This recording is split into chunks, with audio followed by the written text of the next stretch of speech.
No, this is not Germany. No, this is not the Czech Republic. No, this is not Poland. No, this is not Austria. This is not Italy. It's not Spain. It's not Portugal. Surprisingly, this here is Brazil. You don't normally associate Brazil with beautiful towns in the middle of the countryside with fantastic architecture and churches everywhere, but surprisingly, Brazil has a lot of these beautiful colonial towns, especially in the state of Minas Gerais, and one of these wonderful towns is somewhere called Diamantina, which translates in English into Little Diamond. For the colonialists, this was a massive mining town for diamonds back in the early 1700s, hence the name Little Diamond, and this town certainly is a gem of a destination, excuse my pun. The town is full of lots of quaint cafes and coffee shops, lots of good food and restaurant options. You've got antique shops everywhere. You will find some nice bars, and in fact you will see lots of students around the town because Diamantina has a popular university for Brazilian students. There is some hiking and waterfalls nearby the town too, so if that all sounds appealing to you,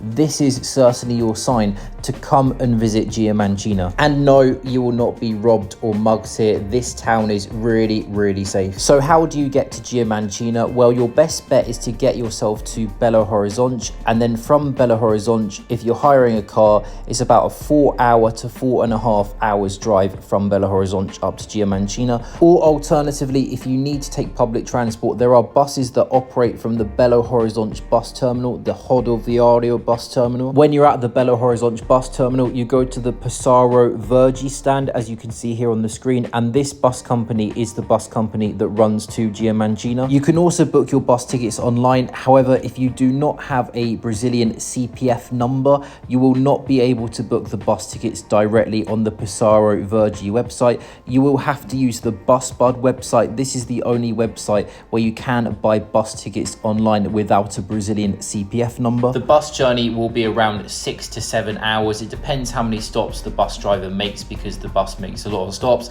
and also you do get a 30-minute lunch break in the middle too. To get back to Belo Horizonte, there is a bus that runs from Diamantina at 6 a.m. every morning. Again, you can go directly to the Diamantina bus terminal here, Passaro Verde, and book the ticket. The ticket office does open around 5:30, 5:40 a.m. in the morning, or to be on the safe side, you can just book the tickets online again. Just make sure that you go around the ticket office to the embarking area, because in front of the ticket office, that is the disembarking area. The buses do not pick you up from there. You have to go around the corner to the embarking area. That's where the buses pick you up. So when should you come and visit Diamantina? Well, what I recommend you do is that you book your stay in Diamantina over a weekend when the Vesperata festival is occurring. So Vesperata is like this music event that occurs for a set number of days throughout the calendar year, and you've got all of these brass bands playing, you've got these musicians playing on the balconies of all the buildings. If you want to get a seat in the Old Town Square, you've got to make sure you get there early, because once the seats and the tables are all full, it is blocked off. It is very pomp and very traditional. It is not what one would associate with stereotypical Brazil at all. I'm sure you will pinch yourself at moments because you'll be like, whoa, is this Switzerland? Is this Germany? This does not feel like Brazil. You will see on the screen now the dates for Vesperata in 2025. I've also put the link to this website below in the description and the comment section.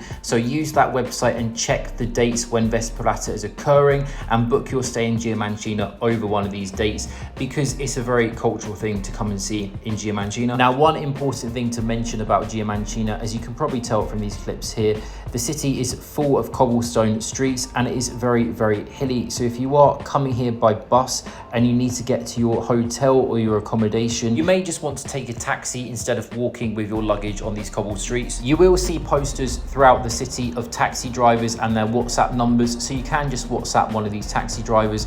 Just make sure you use Google Translate if you don't speak Portuguese. None of these drivers will speak a word of English. As with most people in Brazil, most Brazilians do not speak any English whatsoever. You will also probably want to use a taxi to get to some of the nearby waterfalls and hiking trails. You can also get in touch with your accommodation to hook you up with a taxi service if you need to. Now, speaking of accommodation, something that you do want to bear in mind is that when you come to Diamantina, and in fact many places in the state of Minas Gerais, you're going to find that many of the hotels and the Airbnbs do not have any air conditioning. So if you are coming here during Brazilian summer, December, January, February, just watch out, your accommodation is probably going to be very hot. And the converse is true. So if you're going to come here during the winter months, May, June, July, it can get quite chilly, especially at night. I was pretty cold at night time. There were no heaters in my apartment and the sheets on my bed were quite thin. So something to bear in mind. Another important thing to know about Diamantina, Sundays in Diamantina are basically dead. A lot of the cafes, restaurants and shops are literally closed. There were a couple of convenience stores in the town centre that were open, but apart from that, Sundays are just an off day in many places in Brazil. Even in the big cities, you do find a lot of closed down restaurants and shops on Sundays. Also, one important thing worth mentioning is that Diamantina is full of stray dogs. During the daytime and the evening, they are pretty friendly, especially if you're in the main square. There's lots of them and they come up to you and you can give them a nice little stroke.